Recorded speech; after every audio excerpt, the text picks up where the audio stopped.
Me siento extraño, no sé por qué mi cerebro no reacciona. El tiempo corre, vuela y me emociona, reacciona. Me impresiona ver mi visión como se distorsiona.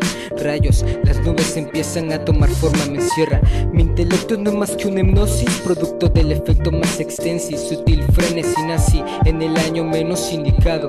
Oh Dios mío, qué tipo tan desgraciado. Pájaro tras una jaula metálica, encierro el tiempo, pronostico imprudente, frenético, excéntrico, loco. Para ahorrarme las cuentas, es ilegal suspirar la felicidad más perfecta. Y es que no se necesita ser intelectual para saber lo que interpretas. Miradas estúpidas son predecibles como misiles. Juzgan a los civiles, protestante de paz para los pobres y débiles. Alardes, alabes, a veces pienso, a veces no me intereso. Es mi segundo viaje en el que me encuentro yo.